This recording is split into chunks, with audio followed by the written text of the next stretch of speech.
Greetings, welcome to this week's Sex Clinic and the associated Sexual Health Hub. I'm Matt Valentine-Chase. You can find me at sexcoaching.london. I do hope you're all happy and healthy today.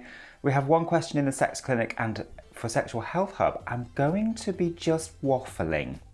So we'll see how it goes.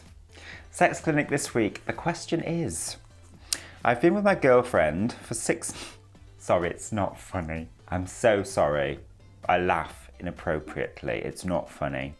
I've been with my girlfriend for 6 months and I can't for love nor money, that's why I was laughing, I can't for love nor money find her fucking G-spot. Please help me.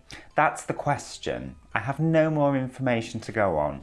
So I'm only going to have to assume that there's not been a great deal of communication going on, okay? Because the G-spot for ladies it's different for everybody, but generally speaking, it's about 1 inch to 1.5 inches into the vagina. So you put your finger in, slide it round and forward until you reach the raised part that is roughly 50 pence, the size of a 50 pence piece if you are from the UK. So you just slide in and it's about 1 inch to 1.5 inches, but it does depend. It is different for different ladies. So communication is really important, okay? The obvious solution, if you can't find your partner's G-spot, is to ask them to find it, and then you shadow their finger with your finger, and then they take their finger away and you keep your finger there. It's actually quite easy. However, couple of things. Firstly, you need to know what to do with it once your finger's there. But secondly, we need to do that in the first place. And what I mean by that is, I've done it. I'm sure everybody watching has done it. I've been lying there with a partner or a one-night hookup, whatever, and they have been thinking that they're pleasuring me, and I just can't be asked to tell them that they're putting the finger in the wrong place. That's my problem, and that's my fault. That's not theirs, okay? Everybody's body is different. For some women, the G-spot doesn't actually work for them. For the majority, yes, but for some it actually doesn't, so you need to stimulate in different ways. Same thing with the clitoris. Most women, yeah, they will get off with clitoral stimulation, but not everybody. And everyone likes the finger in a different place. They like rotation. Some people prefer just dabbing. Whatever it is, it's different for everyone. So firstly, open up the verbal communication. Yeah, I know I'm not doing it for you. I'm getting really frustrated. This is another thing to tell you.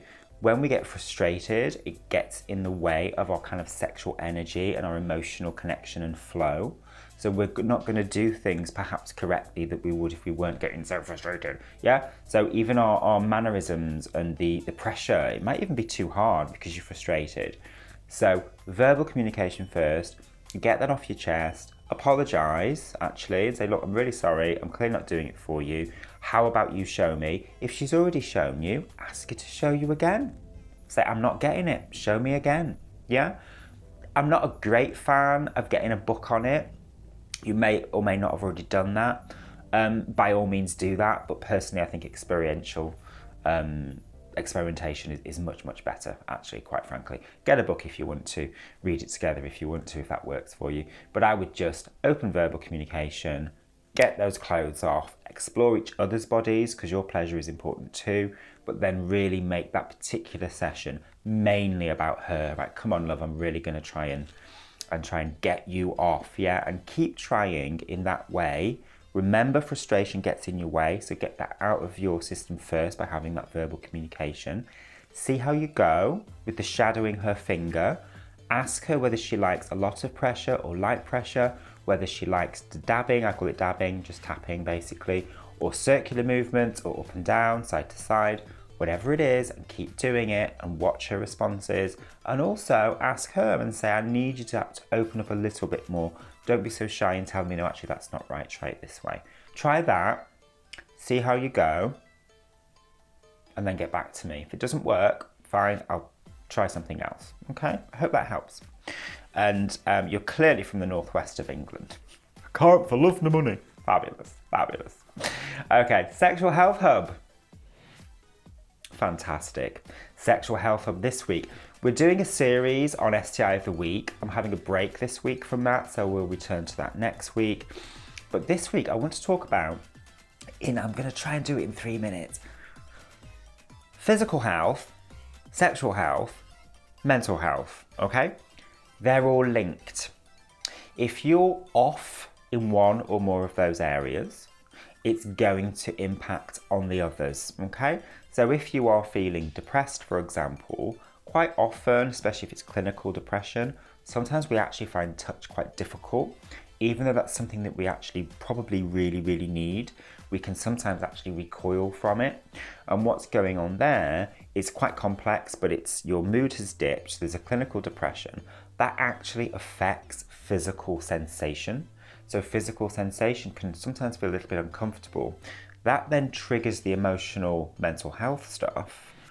And we want to push that touch and affection away, when in actual fact we need to let it in, okay? Now I do know that's much easier said than done, but the only reason why I'm just covering that in Sexual Health Hub this week is because I want us all to just be mindful of that. I know I've mentioned this before, but I'm going to mention it again because I think it's great. I had a guy on Grindr a few months ago message me. We've been chatting for ages and I think we've hooked up a couple of times. He messaged me on Grindr and just said, "Hey dude, how's your mental health today?" And he wasn't being sarcastic, he was just genuinely saying, "How's your mental health?" Like, amazing, amazing. And then interestingly, the next time we hooked up, we didn't necessarily talk about mental health, but he said he'd been stressed, I said I'd been stressed. And that kind of gave us a bit of an opening to have different sex, because normally it's quite hardcore. But that was more affectionate, hugging, kissing, more making love really, because that's what we needed in that moment. And I'm convinced if he hadn't asked me about that and given us both permission to be mental health, yeah, everyone's got mental health, the sex probably wouldn't have been as good, yeah? Just pointing that out to you. And then the other thing is, of course, if you've got a physical health problem or a mental health problem that then can develop into a physical health problem, again, that can impact on the sex that we have. One more thing I want to say. If we have an STI, if our immune system is low, which can result in us catching an STI, etc., obviously that's also going to affect our sexual health, because we need to take a break for a while whilst we're having treatment, yeah? But also it can affect our mental health, yeah? I had a chat a while ago with Sahara Knight on Belle Secrets. Go and have a look at that interview because it was fantastic. And she was saying, you know, I don't like the term clean. Yeah, you get your STI results and they're all clear, they're all negative. And sometimes we'll say, oh, I've got a clean bill of health, yeah? Or, oh, my STI results weren't clean, yeah? So there's really a deep psychological shame going on there if we get an STI or we're fearful that we'll get one. Of course, that's going to impact our sex lives. Just wanted to highlight that. No other reason, just need to be aware of it. We're human beings, and as such, we're quite complex. We're taking a lot into the bedroom, and it's all related.